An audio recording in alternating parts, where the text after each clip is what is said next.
The day my brother stood up in front of the notary and called me a parasite, I didn't say a word. I just sat there with my hands folded in my lap, watching him.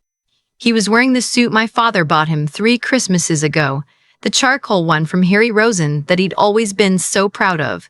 He looked polished, confident, like a man who already knew how the story ended. He didn't. My name is Vivienne. I'm 31 years old. I grew up in Oakville, Ontario, in a house that always smelled like my mother's cooking and my father's disappointment. Not disappointment in me, specifically, just that low, constant hum of a man who'd built something and wasn't sure any of his children could carry it forward. My father, Roland, spent 40 years growing a mid-sized commercial real estate brokerage out of nothing. He started with one leased office on Lakeshore and a second-hand photocopier. By the time I was in university, Caldwell Property Group had 3 offices, a portfolio of managed properties across the GTA, and a reputation that meant something. My brother, Fletcher, was supposed to inherit all of it. That was the plan. Had always been the plan. And Fletcher knew it, the way you know the air is free. He didn't question it. He just walked through life with that assumption already baked in. I was the younger one, the one who'd gone a different way. I'd left Oakville at 18 for a finance degree at Queen's, then stayed in Kingston for a year working at a credit union before moving back to Toronto. I didn't join the family business. I got a job at a boutique investment firm on Bay Street, worked brutal hours for 3 years, and then, quietly, without telling anyone, I started making moves of my own. That's the part nobody in my family knew about. Fletcher thought I was just some junior analyst. My mother thought I was doing fine, I suppose. My father was the only one who ever asked real questions, who'd call me on a Sunday and want to know not just how I was, but what I was thinking about, what I was working toward. He was the only one who seemed to understand that I had plans. He died 14 months ago, cardiac arrest on a Tuesday morning in March, sitting at his desk at the Mississauga office. He was 68. He hadn't been sick, or at least none of us had known he was sick. The call came from his assistant, Pauline. I remember sitting in my car in the parking garage at work, phone pressed to my ear, not being able to make the words land. The grief is its own story. I'm not going to tell all of it here. What I will tell you is what happened after. My father had a will. Of course he did. He was Roland Caldwell. The man kept a spreadsheet for his grocery list. He'd updated the will 2 years before he died, and he'd used the same notary he'd trusted for a decade, a careful woman named Marguerite who worked out of a small office in Burlington. When she called to arrange the reading, she was professional, measured, kind in the way people are when they know the conversation ahead is going to be hard. Fletcher was already behaving strangely by then. In the weeks after the funeral, he'd started making calls to the accountants, to property managers, to the lawyers who handled the brokerage's commercial leases. He was inserting himself everywhere, carbon copying himself on emails, showing up at the Mississauga office like he'd already been handed the keys. When I asked him about it, he told me he was protecting the business. When I pushed, he said something that stopped me cold. "You don't have a stake in this, Viv. You left. You made your choice." I didn't respond. I just looked at him for a moment, then nodded and walked away. He thought that meant he'd won the argument. The reading was on the Thursday in late October. Marguerite's office had that particular Burlington quietness to it. Old carpet, a wooden table that had seen better decades, a window that looked out onto a parking lot that had been half empty every time I'd ever been there. My mother sat at the head of the table, still wearing grief like a second coat. Fletcher sat beside her. His wife Tamara was there too, which I thought was odd. She hadn't been close to my father. I sat across from them with my hands in my lap, watching the afternoon light go flat against the window. Marguerite set her reading glasses on and opened the folder. The first part was expected. My mother received the house, the personal accounts, the vehicles. There were small bequests to Pauline, to a cousin in Hamilton my father had always looked after. Then Marguerite got to the brokerage. Fletcher sat up straighter. She read slowly, which was her way. Roland Caldwell, the will stated, had elected to divide his interest in Caldwell Property Group into 2 equal portions. One portion, 50% of his shares, would transfer to Fletcher Allen Caldwell upon the reading of this will. The second portion, also 50%, would transfer to Vivienne Rose Caldwell, conditional on a review of a separate shareholder agreement already on file. Fletcher's head turned toward me so fast I heard his neck crack. "What separate agreement?" he said. Marguerite looked at him over her glasses. "I was about to explain, Mr. Caldwell." She opened a second folder. What she explained, calmly, without drama in her Burlington notary's measured voice, was this: 2 years before he died, my father had approached me privately. He'd been worried about the brokerage's long-term stability. Fletcher was good at glad-handing clients, good at the lunch meetings and the golf days, but my father had started to see the gaps.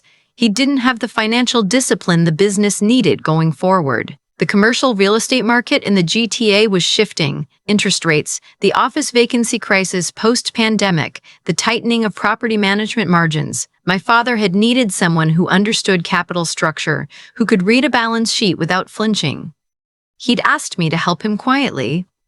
Over 18 months, I had worked with my father, on weekends, on evenings, on calls that I'd taken outside in parking lots so my colleagues wouldn't overhear, to restructure the brokerage's debt, renegotiate 3 of its major leases, and establish a new holding company. That holding company had been funded partly by my father and partly by me, from savings I'd been building since I was 24. In exchange, I had received something my father had insisted on, a secured interest in the physical assets of the brokerage. The equipment, the office furniture, the leasehold improvements, the vehicle fleet. It was registered properly, filed with the province, signed by both of us and witnessed by Marguerite herself. I was not just an equal shareholder. I was also the company's primary secured creditor. Fletcher stood up. He stopped. That's not. Dad would never have. He looked at me and his face had gone the color of old chalk. Did you manipulate him when he was already not well? Did you go behind everyone's backs and talk him into this? I looked at him. I kept my voice very quiet. He came to me, Fletcher. He called me. He sat at my kitchen table in Toronto with a coffee and a manila envelope, and he told me he was worried about what you do with his life's work. Those are not my words. They are his. That's a lie. Marguerite has the meeting notes. Dad documented everything. Fletcher turned to the notary. His voice had climbed half an octave. Can this be contested? This has to be contestable. She must have pressured him. This can't be. Mr. Caldwell. Marguerite's voice was even, unmoved. The agreement was executed when your father was in full health and legal capacity. It was reviewed by independent counsel. It has been on file with this office for over 2 years. I witnessed his signature personally. She paused. I am simply here to read what your father instructed me to read. My mother hadn't said anything. She was looking at her hands on the table. Fletcher pointed at me. His hand was shaking. She's always done this. She's always had to be the smart one, the one who knows better. Dad couldn't see it. He always had a soft spot for her, and she used that. She used him. I thought about all the Sundays, all the phone calls, the times my father had said, quietly, I just want to know it'll still be standing when I'm gone, Vivienne. I want to know somebody who understands it is watching over it. I didn't say any of that. I said, I have a board meeting to prepare for. I think we're done here. We were not, in fact, done. Fletcher left Marguerite's office and called a lawyer within 20 minutes. I found out later from my mother, who texted me that night in a way that managed to be simultaneously apologetic and accusatory. The lawyer he called was someone named Paul, who had done some work for the brokerage before and who, I was fairly sure, had no real experience in secured creditor law or shareholder disputes of this complexity. That was fine. He was welcome to try. What followed was 6 weeks that I'd rather not have lived through, but that I'm going to tell you about anyway because I think it's important to understand what it feels like to be accused of things by someone who once knew you as a child. Fletcher went to the accountants and demanded they provide records showing my father's mental state had been declining. He called Pauline and asked her to write a statement about whether my father had seemed like himself in the 18 months before he died. He told a cousin in Hamilton, the same cousin my father had always helped quietly, that I had stolen the business from the family. I know all of this because the cousin called me horrified and told me herself. I let the process run. My lawyer, a woman I'd worked with on a commercial transaction 2 years earlier, meticulous and completely unflappable, reviewed everything Fletcher's side sent over and responded point by point. There was nothing to find. My father had been sharp until the day he died. The agreement was clean. The filings were in order. Then Fletcher escalated. He went to the brokerage's bank and attempted to have my signing authority removed from the holding company's accounts. The bank flagged it and called my lawyer. Fletcher's position, apparently, was that I had been added to the accounts fraudulently. When the bank's legal team reviewed the paperwork, they informed Fletcher's lawyer that everything had been properly authorized and that they would not be removing my signing authority. They also, I was told, asked that Fletcher refrain from calling the branch manager directly. And then, in the middle of all of this, Fletcher stopped making the quarterly payments. When my father and I had restructured the brokerage's debt, we had converted a significant portion of what had previously been informal loans, money my father had lent the company over the years from his personal accounts, into a formal loan registered against the company's assets. That loan had transferred to me as part of the estate. Fletcher knew this. It had been in Marguerite's folder, plain as anything. The payment schedule was quarterly, standard commercial terms, registered with the province. Fletcher missed the first payment, then the second. I called him once, just once. Fletcher, the November payment didn't come through. I'm not paying that. That loan is fraudulent. It is registered with the province of Ontario. It is not fraudulent. My lawyer says we have grounds. Your lawyer is wrong. If you miss the third payment, I am required by the terms of the agreement to issue a notice of default. I don't want to do that. Please just make the payment. He hung up. He missed the third payment. I issued the notice of default on a Friday afternoon, which meant it landed on his lawyer's desk first thing Monday morning. My lawyer told me later that Fletcher's lawyer had called her within the hour, trying to understand what exactly a notice of default on a secured loan against business assets actually meant in practical terms. It meant that I had the right to enforce my security interest. It meant I could move to take possession of the collateral. The collateral, in this case, was the equipment, the vehicles, the leasehold improvements, the things that made it possible to run the offices. Without them, the brokerage couldn't operate. Fletcher's lawyer called my lawyer 4 more times that week. The calls got progressively less composed. The mediation happened on a Wednesday in late January in a boardroom in a downtown Toronto office tower that belonged to neither party. A neutral space that cost $400 an hour and smelled like dry erase markers and recycled air. Fletcher arrived with his lawyer and Tamra, which again struck me as unnecessary, but I didn't comment on it. I arrived with my lawyer and a portfolio of documents that I'd organized myself, because I am my father's daughter and I find comfort in a well-organized folder. Fletcher looked exhausted. There were shadows under his eyes that hadn't been there in October. He was still in a nice suit, but it didn't sit on him the same way anymore. Tamara kept her hand on his arm. The mediator opened by asking each party to state their understanding of the current situation. Fletcher's lawyer went first. He laid out Fletcher's position, that the original agreement between my father and me had been executed under conditions of undue influence, that my father's judgment had been compromised by the stress of managing the business, and that the arrangement had unfairly disadvantaged Fletcher as the primary heir. He spoke for about 12 minutes. When he was done, my lawyer turned to me. Do you want to take this? I said yes. I looked at Fletcher. I have here, I said, and I opened the portfolio, the minutes from every meeting my father and I had between March of 2 years before he died and the date of the agreement. He kept notes. He dated them. He had his personal physician do a cognitive assessment in the fall of that year, and those results are included here as well. I set the first set of documents in the center of the table. I also have correspondence between him and Marguerite stretching back 28 months, in which he outlined exactly what he intended to do and why. Some of those emails mention you by name, Fletcher. I'd ask you to read them, but I want to warn you that they are hard to read. Fletcher's lawyer reached for the documents. Fletcher put his hand out to stop him, then seemed to think better of it and pulled his hand back. I'm not here to fight, I said. I'm here because Dad built something real and I don't want to watch it collapse while we argue over it. I have the legal standing to enforce the default. I don't want to do that. The brokerage has good people in it, people who worked for Dad for years, people who deserve to still have jobs in 6 months. I paused. But I also will not be removed from this company. I will not be erased from what he built. He asked me to be here. I am here. Fletcher looked at the table. He called me a parasite, I said. Not accusatory, just a fact. At the reading, in front of Marguerite and Tamara and Mum, he said I'd manipulated a dying man. I let that sit. Our father was not dying when he came to me. He was healthy, he was worried, and he trusted me. The room was quiet for a moment. Fletcher's lawyer cleared his throat. My client would like a short recess.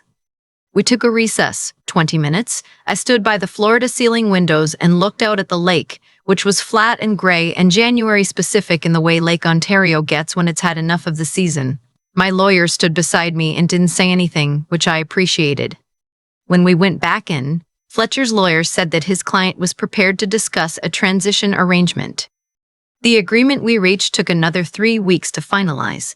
Fletcher would remain as a partner in the brokerage, managing client relationships and business development, genuinely the part he was good at. I would take the role of chair of the newly formalized board, with authority over financial decisions above a certain threshold. The secured loan would be restructured into a formal shareholder agreement with payments on a revised schedule. An independent CFO would be brought in, someone neither of us knew, to manage the day-to-day finances. Fletcher got to keep his office. He got to keep the title on his business cards. He got to keep the story of being Roland Caldwell's son, which I think was always the thing he'd actually cared about most. I got to keep the company my father had spent 40 years building.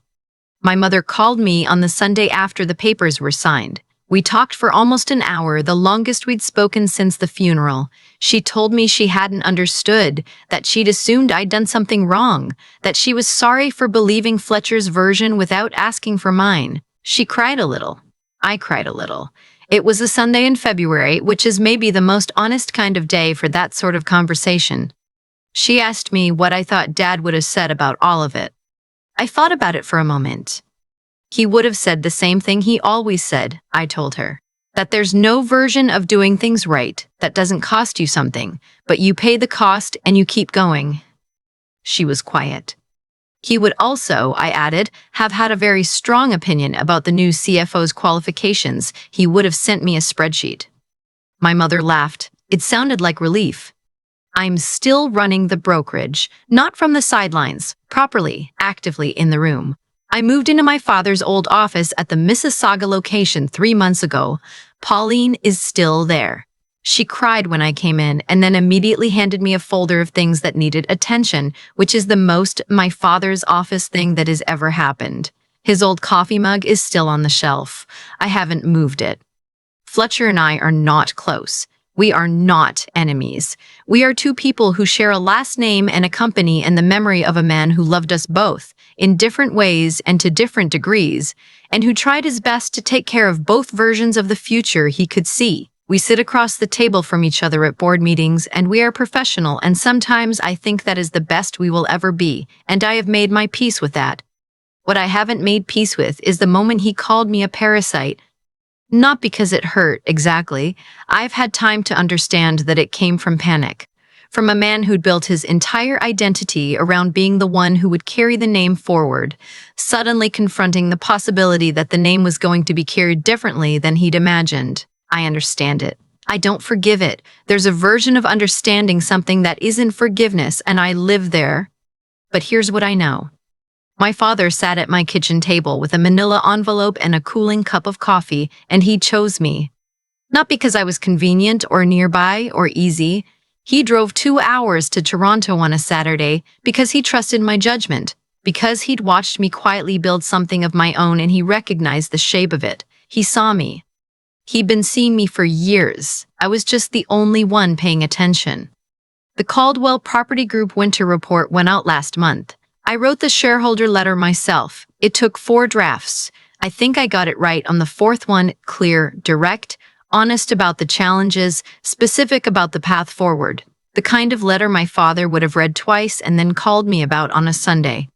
I'm still waiting for that call. I always will be.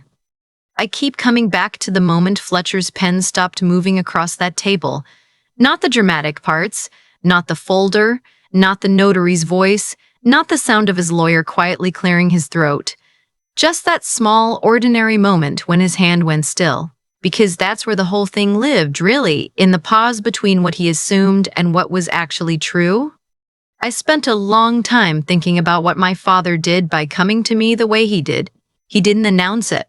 He didn't make a show of choosing me. He drove 2 hours on a Saturday, sat at my kitchen table, and asked me a real question, not whether I wanted the business, but whether I understood it well enough to protect it. That distinction mattered to him. It matters to me now, too. What Fletcher never understood, what I think he genuinely couldn't see, is that being trusted with something is not the same as being handed it. He'd been handed so much for so long that he'd mistaken the handoff for the whole point. My father saw the difference. He built everything he had through choices that cost him something, and he recognized the same pattern in me because he'd watched me make those choices quietly, without asking for acknowledgement. There's a version of integrity that doesn't announce itself.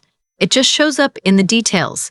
In the registered filings, in the Saturday drives, in the folders that are already on file when someone finally opens them. My father had it. I tried to have it. And when it mattered, it held. I think about what it took to sit across from my brother while he called me what he called me and not respond. That wasn't passivity. It wasn't weakness. It was the accumulated weight of knowing exactly what was in that second folder, knowing it so well I didn't need to defend it out loud. That kind of composure isn't something you decide to have in the moment. It's built slowly, over years of doing the work when no one's watching and trusting that the record will speak when the time comes. The record spoke. What I want to say, to anyone who's been dismissed by someone who is supposed to see them, is that the clearing up doesn't always come the way you imagine it. It doesn't always feel like triumph. Sitting in Marguerite's office that October afternoon, I didn't feel victorious. I felt tired and sad and very aware of the empty chair where my father should have been sitting. The rightness of the outcome didn't erase the cost of getting there. But here's what I've held on to. My father didn't come to me because I was convenient. He came because he'd watched me build something of my own and recognized what it required of me. He saw the discipline it took. He saw that I didn't give up when things were slow or uncertain or unrewarding. He saw that I made hard choices honestly, even when an easier version was available. Those 3 things: doing what's right even when it's inconvenient, thinking clearly even when you're afraid, and continuing even when the outcome isn't guaranteed, are the only things that were ever actually mine. Fletcher could contest the shares. He couldn't contest those. I'm still learning how to carry what my father left me, not just the business, the expectation that goes with it. The standard. Some mornings I sit at his desk in Mississauga and look at that coffee mug on the shelf and think about whether I'm getting it right. I think he'd tell me the question itself is the answer.